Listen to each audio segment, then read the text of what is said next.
Em suas redes sociais, o ex-prefeito de Manaus, Arthur Virgílio Neto, publicou uma nota chamando o senador Omar Aziz de malandro municipal, uma das pessoas mais perversas que já conheceu. Aspas. Ele nunca mostra a cara porque se alimenta de um cardápio bizarro, realmente cruel. A intriga. A pedido de sua mãe, respeitável e querida senhora, aceitei, acreditando somente nela, envolver-me na luta da CPI da pedofilia. Minha não interferência seria sua morte política, uma dura condenação penal e a desmoralização completa. Falaremos brevemente de outros fatos e de mais detalhes do que já foi relatado. A publicação feita no dia 28 de junho nas redes sociais traz uma nota na qual Arthur relata fatos envolvendo o senador, a quem diz ser incapaz de fazer amizades sem expor a si próprio ao ridículo. Quando pede favor a alguém, porta-se como uma gueixa obediente e, quando se sente com poder, vira um grosseirão sem o menor respeito por quem esteja hierarquicamente abaixo dele. Sobre a CPI da pedofilia, o ex-prefeito afirmou que sua não interferência resultaria na morte política e dura condenação de Omar, além de desmoralização completa, num destino que só deve caber a um pedófilo de verdade. O tucano revela que agiu atendendo a pedido da mãe de Aziz, inconsolável. Aspas. É uma pessoa doente, Omar Aziz. Na verdade, é o maior arquiteto de todas as infâmias contra minha esposa e os filhos dela. Fecho aspas. Queremos ouvi-la, Ana. Temos 1 minuto e meio. Olha, Vitor, é uma família aí que tem muito, né, a explicar para o povo brasileiro, para a nação brasileira. São vários esquemas, vários indícios, evidências e acusações em esquemas de corrupção, principalmente, né, vejam vocês, na área da saúde no Amazonas. E aí esse senhor está presidindo uma CPI importante, CPI que deveria ser uma ferramenta importante na nossa democracia, né, no nosso cenário político, cai em descrédito aí essa ferramenta exatamente por personagens como esse, como Omar Aziz. Mas o ponto principal disso tudo, a mesma nuvem negra que paira sobre essa família em relação a casos sérios, graves de corrupção, é o que o Augusto disse: o silêncio de jornalistas que estão vendo outros jornalistas independentes aí serem calados, ou pelo menos as tentativas de calar esses jornalistas, paralelamente a isso, colocando personagens toscos como Omar Aziz e Renan Calheiros como os bastiões aí da defesa da democracia ou da liberdade. O Brasil acordou, Vitor. Esse tipo de personagem não passa despercebido mais, não. José Maria Trindade, diga, Zé. Acho que a gente está... Pois é, olha, o senador Arthur Virgílio, ex-senador, né, fez um papel muito importante aqui no Senado Federal, e eu considero que ele impediu que o Lula tivesse um terceiro ou quarto mandato. Ele acabou tirando a possibilidade ali da votação da prorrogação da CPMF. Seria um teste, eu acompanhei isso de perto, um teste no Senado, e se o governo tivesse maioria para votar emenda à Constituição, no caso da prorrogação da CPMF, entraria então com uma emenda possibilitando uma nova candidatura de Lula. E isso foi impedido exatamente quando houve a comprovação de que o governo não teria a maioria no Senado naquela época. Na Câmara, espantem-se, senhores, ele teria maioria para aprovar uma emenda à Constituição e garantir um terceiro ou quarto mandato, sei lá quanto. E Arthur Virgílio foi uma figura muito importante nesse processo e que passa aí nesses bastidores da notícia que nem sempre são revelados. Depois ele foi eleito prefeito de Manaus e foi derrotado por Lula, rancoroso. Lula jogou o peso do governo lá, muito dinheiro nos adversários do Arthur Virgílio, e ele perdeu na disputa pelo Senado e foi, então, em seguida eleito prefeito de Manaus. Pois bem, nesta política interna lá, ele mostra claramente quem era o Omar Aziz. Há pouco tempo ninguém sabia quem era aqui em Brasília. Foi pegar a presidência da CPI e cismou que é o dono do Brasil, definindo, inclusive, a agenda do presidente da República. Veja bem, Omar Aziz querendo definir quem o presidente eleito e empossado, Jair Bolsonaro, recebe ou não no seu gabinete, né? Então, esse é o Omar Aziz, e descrito muito bem pelo ex-senador, ex-líder do PSDB aqui e ex-prefeito Arthur Vigílio. Por outro lado também, a gente vê claramente ali nessa disputa de CPI e tentando tirar pessoas do governo, tentando demitir funcionários do governo. Será que ele quer virar presidente da República? Só assim é que ele pode definir a agenda e demitir funcionários do governo. Não é assim? Você, Fiuza. Olha, pegando desse ponto aí lembrado pelo Zé, né? Você vê o que é o chavismo, né? Lembra como é que foi Hugo Chávez e Nicolás Maduro, a eternização no poder para a destruição da Venezuela? Até outro dia tinha gente, não destruiu a Venezuela, não. Precisou os venezuelanos saírem em êxodo para o Brasil, né, na mais profunda miséria e opressão dos seus direitos, para o pessoal dizer, talvez não esteja tão bom na Venezuela, porque até certo momento havia essa afirmação. O Lula dizia, na Venezuela tem um excesso de democracia. Veja você, bem lembrado aqui pelo Zé, né?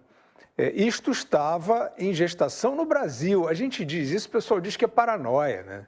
Não, o cara só pensa no PT, só pensa no Lula, não sei o quê, mas a gente fala disso porque é real. Porque é real. E parte deste projeto, senhoras e senhores, de eternização que tentaram passar no Congresso, né, e um Congresso que chegaram a comprar pelo mensalão, comprar todo mundo, eles só pensam em comprar os outros, né? Por isso o Renan Calheiros é parceiro unha e carne, porque é essa maneira bruta de exercício do poder. Eles nem escondem. Me dá aqui as prerrogativas e eu vou até onde a polícia deixar. E a polícia, né, tem os inquéritos aí, mas a justiça, digamos, tem tido uma certa benevolência. Então, eles vão sem parar.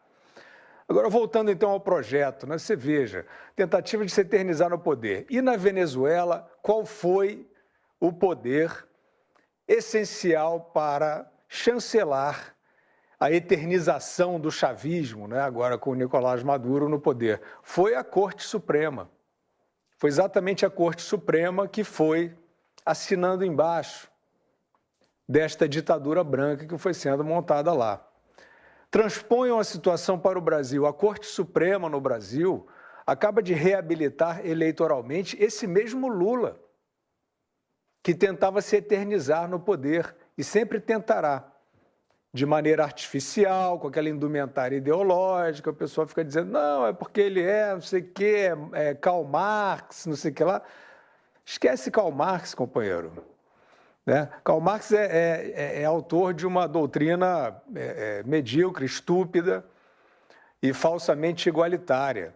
Mas esses personagens aí, você olha em volta, né? Essa doutrina fica lá para trás, é um esmalte para eles. O negócio é ditadura, é tomada do poder na força. Só que é uma força que não é explícita, é uma força que vai sendo insidiosa, como foi na Venezuela. Exatamente assim foi na Venezuela. Não, nós somos amigos do povo, nós somos progressistas, etc. De repente, quando você vê, opa, cala a boca. Já era. Está tudo dominado. Então, essa é a situação brasileira nesse momento. Nesse momento. Este criminoso, parça do Renan Calheiros, Lula da Silva, foi reabilitado eleitoralmente por uma corte que não quer que se discuta de jeito nenhum um voto auditável. Isso tem alguma similaridade com essa situação passada da tentativa de eternização através do Congresso Nacional? Tem toda. É uma tentativa artificial de ficar no poder, de mandar nos outros, de criar esses esquemas, de criar a Transpetro. Bota ali, bota fulano na Transpetro, ele vai beneficiar os políticos amigos do nosso projeto, nós a quadrilha, né? Vai beneficiar esses políticos, esses mandatários, esses empresários, esses artistas, seja quem for, esses jornalistas, né? E aí deixa de ser uma democracia e passa a ser o regime dos amigos do rei. Não tem mistério, não tem complexidade doutrinária. É exatamente isso que está se passando. A CPI é uma emanação dessa mesma política bruta, que não gosta de democracia. E aí a grande questão, Vitor, que é para a gente observar é a seguinte: eles agem assim, eles são brutos na política, esses que a gente citou aqui todos, Omar Aziz, Renan Calheiros, Lula, eles têm um modo bruto de fazer política. Eles não têm remorso, não têm nenhum drama de consciência. Da onde tem que vir o contraste a esses que agem na brutalidade? Daqueles que dizem que acreditam na civilização, que acreditam na cultura, que acreditam na democracia. Esse contraponto não está vindo, porque o Renan Calheiros, graças a boa parte da outrora grande imprensa, virou um herói momentâneo, mas um herói, é ou não é? O grande gerador de manchetes no Brasil nos últimos meses foi Renan Calheiros, cujo nome, antes dessa CPI, já era sinônimo de um político pouco confiável, para dizer o mínimo, né? Estigmatizado. Pois é ou não é Renan Calheiros, aquele que esteve em boa parte das manchetes associado à vida, à ética, à empatia, não é isso? Ou seja, aproveitaram esses que dizem que gostam da democracia, aproveitaram esse personagem que sempre agiu às sombras para fazer política, para tentar quebrar as pernas de uma representação democrática que está aí, ou não é? Um governo eleito pelo povo, não aceitam, querem quebrar isso artificialmente, mesmo que tenham que usar e incensar Renan Calheiros para isso. E eu volto a dizer, as senhoras e senhores supostamente interessados na democracia, na liberdade, na civilização, isso aí não acaba bem. Vocês estão estimulando a ação nas sombras. Depois, para sair para a luz de novo, pode ficar bem mais complicado. Algo mais, Augusto? Eu só quero comentar. Fazer um comentário ligeiro, lembrar uma historinha, porque o Guilherme falou no Marx. Então, eu queria lembrar o seguinte: o Nelson Rodrigues, ele estava muito doente e foi entrevistado por um repórter do Globo. E depois ele recuperou a saúde. Mas ele parecia que ia morrer mesmo. Aí o repórter foi cheio de dedos, perguntou assim: qual seria, se o senhor morresse, qual seria a sua última frase? Ele falou: mas você publica? Se eu falar, você publica? O repórter falou: sim, publica. O teu diretor publica? Publica. Então anota aí: o Carlos Marx foi uma besta quadrada. Por isso que eu uso essa expressão. Quer dizer, grande frase que define o que foi o Carlos Marx.